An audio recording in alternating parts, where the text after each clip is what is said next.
जय माता की दोस्तों, कैसे हो आप सब। दोस्तों आप सभी का हार्दिक स्वागत है भक्ति मार्ग ज्ञान यूट्यूब चैनल में। तो दोस्तों आज की इस वीडियो में मैं आप सभी भक्तों को बताने वाली हूँ काली माता की कौन सी पूजा करनी चाहिए, सात्विक या फिर तामसिक, जिससे माता की शक्ति और सिद्धि जल्दी प्राप्त हो। जी हाँ भक्तों, आप लोगों के मन में यही डाउट रहता है कि हम माता की पूजा तो कर रहे हैं, लेकिन ये हमें कौन बताएगा कि हमें किस तरह से माता की पूजा करनी चाहिए, कौन से रूप में करनी चाहिए, और हमें माता की पूजा सात्विक रूप में करनी चाहिए या फिर तामसिक रूप में। तो ये सवाल आप लोगों के मन में कहीं ना कहीं घूमता है, उठता है, और आप इसी बात को लेके बहुत ज़्यादा चिंतित हो जाते हैं। फिर आप जो माँ काली के भगत होते हैं, जहाँ चौकी दरबार लगाए जाते हैं या फिर कोई तांत्रिक हो, तो फिर आप उनको पूछते हैं कि हम माता की पूजा कर रहे हैं, लेकिन हमें ये नहीं पता हम किस तरह से माता को पूजे, कौन से रूप माता का पूजे और कौन से रूप में माता को हम पूजे, सात्विक में या फिर तामसिक में। फिर भी आप किसी से पूछते हैं तो जल्दी से आपको इस चीज़ के बारे में कोई बताता नहीं है। क्यों नहीं बताते? क्योंकि ये जो चीज़ें होती हैं ये गुप्त होती है। अगर हम किसी के साथ शेयर करते हैं, एक उसकी बात अलग होती है जो गुरु होते हैं। अगर गुरु आपको अपनी इच्छा से बताना चाहे कि हमें किस रूप में माता काली को पूजना चाहिए, तो गुरु की चल जाएगी। अगर हम आम इंसान हैं, हम माता की पूजा पाठ कर रहे हैं, हमारा कोई गुरु नहीं है, तो हम किसी और से पूछेंगे तो जल्दी से कोई भी अपनी अंदरूनी बातों को नहीं बताता है, आपको सही रास्ता नहीं दिखाता है। लेकिन इस वीडियो में आप लोगों को सही रास्ता दिखने वाला है, और माँ काली की पूजा आप अगर इस तरह से करेंगे जैसे जैसे मैं बताऊंगी, तो इस पूजा को करने से माता की जो शक्ति है, जो सिद्धि है, वो जल्दी प्राप्त होती है। आपको समय नहीं लगता सिद्धि और शक्ति को प्राप्त करने में। तो कौन से रूप में हमें पूजना चाहिए, सात्विक में या फिर तामसिक में, सब कुछ मैं आपको वीडियो के माध्यम से बताऊंगी।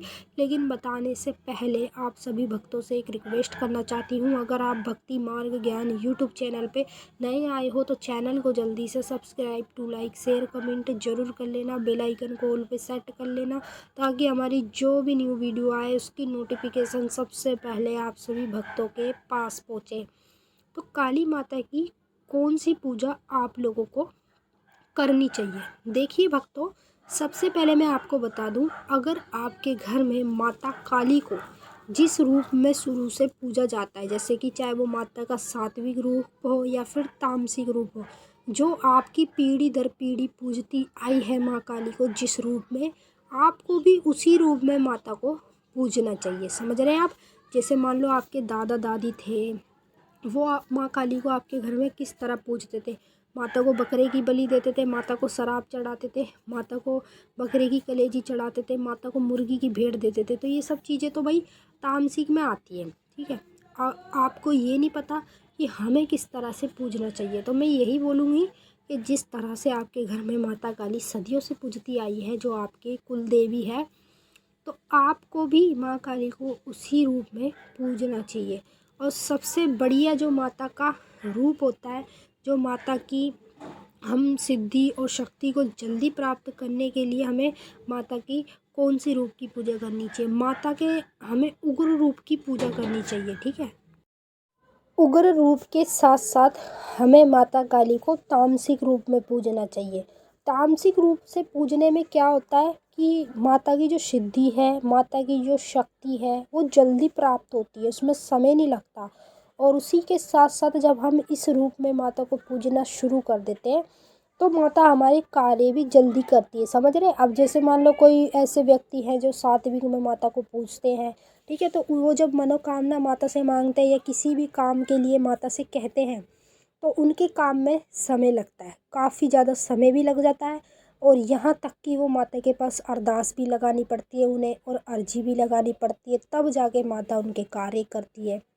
और यहाँ पर क्या है, जब आप माता को तामसिक में पूजने लगोगे, तो सिंपल तरीके से आपको क्या करना है, अगर माता को आप 5 तरह की मिठाई, ठीक है, और शराब का पौवा, ये 2 चीज़ आप माता को अपने घर में कपूर के ऊपर या फिर कंडे की उग्यारी पर आप ये 2 चीज़ माता को चढ़ा देंगे और अपना कार्य बताएंगे, तो माता इसी में आपका कार्य कर देती है। इस चीज़ का आप लोगों को फ़ायदा होता है। तो जैसे जैसे मैं बता रही हूँ आप समझ तो रहे होंगे, लेकिन पूरी तरीके से अगर समझ में नहीं आ रहा है, तो मैं आप लोगों को इसी चैनल पे कल लाइव आऊँगी, फिर समझाऊँगी अच्छे तरीके से, ठीक है। तो जैसे और मान लो हम सात्विक में पूजते हैं तो हमें समय लगता है हमारी मनोकामना पूरी होने में, और हम तामसिक में पूजते हैं तो माता हम अगर भोग प्रसाद भी माता को चढ़ा देंगे तो भोग प्रसाद पे ही माता चल देती है। ठीक है, किसी भी काम के लिए, चाहे हम अच्छा काम कराएं चाहे बुरा काम कराएं, तो वो चल देती है। तो इसी तरह से आप लोगों को अपने घर में माता को वैसे पूजना चाहिए जैसे आपके घर में माता सदियों से पूजती आ रही है। मैं ये नहीं कहूँगी कि आप तामसिक में पूजो या सात्विक में पूजो, जैसे आपके घर में माता पूजती आई है आप लोग भी वैसे ही पूजो। लेकिन मेरे हिसाब से जो मैं अपने तरीके से अपने अनुमान से बता रही हूँ वो है तामसिक तरीका। इस रूप में अगर हम माता को पूजते हैं तो हमारे सब काम जल्दी होते हैं, माता की सिद्धि भी प्राप्त हो जाती है और माता की शक्ति भी हमें जल्दी प्राप्त हो जाती है। तो चलिए भक्तों, मैंने आपको अच्छे से समझा दिया है। अगर आपको कुछ पूछना है तो आप मुझे कमेंट करके पूछ सकते हैं, मैं आपका जवाब ज़रूर दूंगी। अब हम आपसे फिर मिलते हैं नेक्स्ट वीडियो में, तब तक के लिए जय माँ काली, हर हर महादेव, ओम नमः शिवाय। माता रानी आपका भला करे।